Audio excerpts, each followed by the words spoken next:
जय हिंद साथियों। हम आपके सामने उपस्थित होते हैं पत्रों की श्रृंखला लेकर के।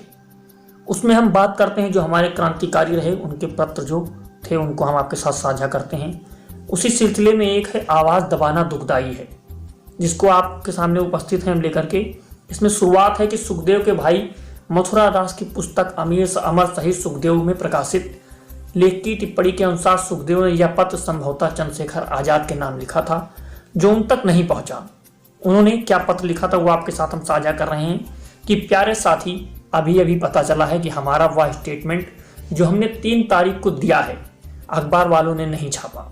कारण यह कहा जाता है कि उसमें लीडरों को क्रिटिसाइज किया गया है और उनमें उस समझौते को बुरा कहा गया है। उफ, कैसी शर्म की बात है। उफ, कैसी शर्म की बात है भाई। सच पूछो तो हमें सरकार फांसी नहीं लगा रही है। हमारा गला तो हमारे सो कॉल्ड लीडर्स ही दबा रहे हैं, जो हमारी आवाज़ निकलने नहीं देते। सरकार के द्वारा गला दबाना हमारे लिए बुरा सिद्ध नहीं हो सकता, उसको हम सहन कर सकते हैं, लेकिन यह बात हमारे से बर्दाश्त नहीं हो सकती कि हमारा गला हमारे स्वयं ये स्वार्थी हाई क्लास लीडर दबाएं। इसके विरुद्ध हमें लड़ना पड़ेगा।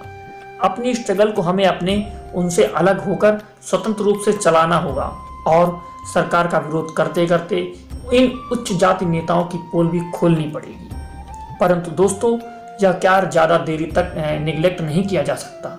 इस पर हमें विचार करना चाहिए और उसके लिए शीघ्र ही प्रबंध करना चाहिए।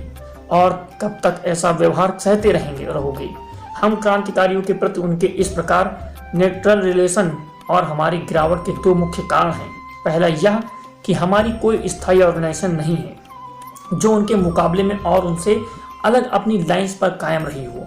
दूसरा यह कि जो भी थोड़ा बहुत सेक्रेट एलिमेंट है उसके हाथ में प्रेस नहीं है, जिसके द्वारा वह अपनी आवाज़ जनता तक पहुंचा सके और जिसके बल पर वह बड़े डटकर सरकार तथा उच्च जाति संतों का भली भांति विरोध कर सके। उनके कारणोंवश हम लोगों को आवाज़ तक केवल गुप्त समितियां बनाकर ही काम करते रहना पड़ा है। परंतु यारों, अब समय आ गया है कि हम इस पॉलिसी का त्याग करें।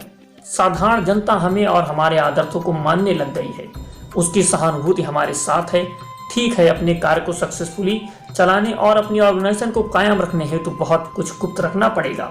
हमें अपने काम को गांधी की लाइंस पर नहीं चलाना है। हमारे अपने काम को गांधी की लाइंस पर नहीं चलाना है, तो भी वह केवल इसे जत्थेबंदी और गोली बारूद द्वारा ही काम करना उचित नहीं है।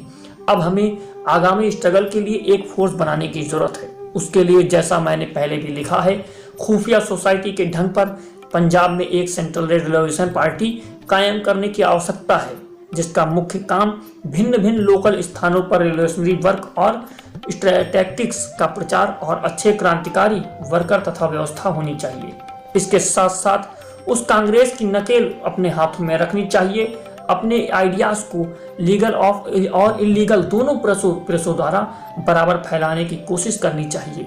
ये सब शायद तुम्हें से चिल्ली की बातें जान पड़ती होंगी, लेकिन प्यारे, यह तो करना ही होगा और शीघ्र करना होगा। मैं नहीं कह सकता कि इस कांग्रेस में इसी वक्त से कोई ऐसा विंग तैयार हो जाएगा, लेकिन इस कांग्रेस की तैयारी चाहे कितनी भी मामूली हो, उसकी बिगिनिंग कर देनी चाहिए।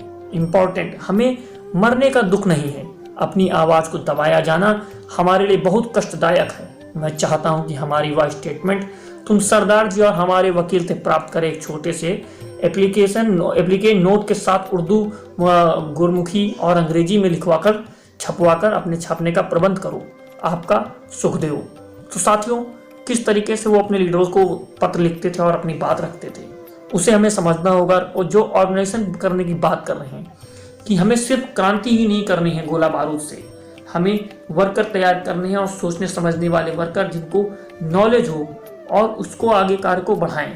तो साथियों, ये साथ जाके हमने आपके साथ इनकलाब जिंदाबाद।